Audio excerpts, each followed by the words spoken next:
we're at a really exciting moment for Brazilian cinema, and so it's really cool to be here in Brazil while that's happening. And I could feel it. I've felt it for years coming. I am a big admirer of Kleber Mendonça Filho, and since the very beginning, when he had Neighboring Sounds, he was on the 10 directors to watch list that we curate for that first film, and we've just seen his career grow. We've seen Gabriel Mascaro is having a moment. I think Blue Trail is my favorite of his films, the one that was in Berlin this year. Of course, Walter Salles is a little older and has been around a bit longer, but of course he was recognized this past year for I'm Still Here. And so I feel like what's happening is something that you as a Brazilian knew all along, that there is something exciting happening here. And me as a film critic who travels the world and is fortunate enough to see these movies that don't always get a wide release in the State, the signs were there, and this is the moment where it's paying off or it's crossing over. And so in a way, sometimes you feel like you're not that you're holding a secret, because my job is to spread the good news when there's talent out there, but that people aren't recognizing something you're seeing. And this is literally, this year is the moment when it's kind of like the world knows. The Oscar showed it, the films in Berlin and Cannes have reinforced it. It's and I expect we'll keep going in that direction. It's the foundation is there for it. So how is it going with Mostra? Can you share any thoughts about this year's selection? Sure. I'm a film critic for Variety magazine. One of the kind of privileges of my job is to curate our 10 directors to watch list. And it's kind of directors who we believe are going to go on to big things. And so I love that this selection that the jury looks at is first and second films. It's really useful to me to sort of see what the festival believes are the most exciting new voices in the world. And it sort of complements the research I'm doing right now, because at the end of November, we'll have our list. And this is great. And so far, we're seeing, films from all over the world, different styles, different voices, but the level is very strong. So it's been satisfying. Do you take anything different in consideration when you're in a jury than when you are working as a film critic? Sure. Well, as a film critic, I'm kind of a dictator, by which I mean it's my opinion that is that you see in the review,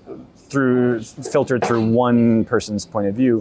What I feel very strongly about when I'm on a jury is I don't feel the pressure to impose that one point of view on the others and to have that film win. I like the idea that it's a collective choice. And so here, everyone else on the jury are creators, they're film artists, and I'm really enjoying the conversations I'm having with them so far, understanding that films resonate with them differently, that they appreciate different qualities, and I have a feeling that I don't need for my favorite film to win. I hope it does, but I hope that we find one that we all kind of appreciate the strengths of, and so that's a key difference. You're on Variety for 20 years now? That's right, yeah. Okay. So I believe that one of the biggest changes from 20 years ago is how we relate as journalists with the social media. Sure. And how do you compare your work with social media to these last years?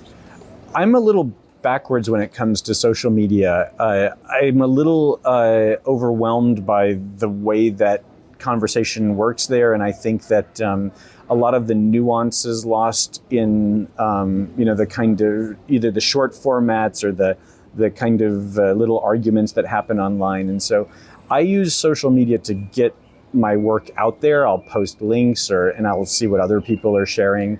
But I think I've fought to sort of defend the art form of film criticism that Variety has been really a champion of since the beginning. Variety, for those who don't know, is a trade paper. That means that our primary audience is the film industry itself. That's the filmmakers, its agents, its exhibitors. And we've gained now, the whole general public, and we've adjusted our own way of writing. Before, we used to use something called slanguage. There were all these words that Variety had invented, some of which people know, like the word showbiz or sitcom or sexploitation. You know, a lot of these words that are kind of like combined from a couple things were originally like, you know, shorthand, because readers, industry readers, had been, you know, kind of consuming Variety reviews, and they didn't need those things spelled out. And over time, it's kind of filtered into the language.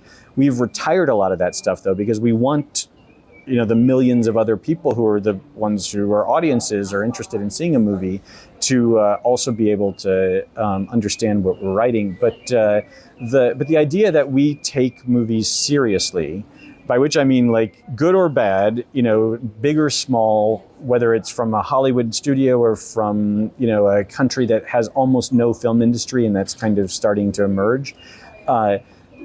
Every film that Variety reviews, it's a way of kind of, I don't mean this in a patronizing way, but it's a way of like recognizing that film kind of made it to the place that it did, whether it's premiering at a film festival like the Mostra or the Cannes Film Festival or Sundance, or whether it's coming out in theaters, and it's putting on the record, you know, for posterity, the kind of fossil record of what an impression of that was. And it's usually a first impression. We're reviewing it at a film festival, and we're doing a lot of reviews at once, so it's not the most, we haven't digested it fully. It's like a snapshot is probably the right way to think of it, you know, like of what our critic thought of that movie when it premiered at the Cannes Film Festival in competition. And over the next 9 months, it will have 1,000 opinions, and audiences will, and the conversation around that movie will evolve.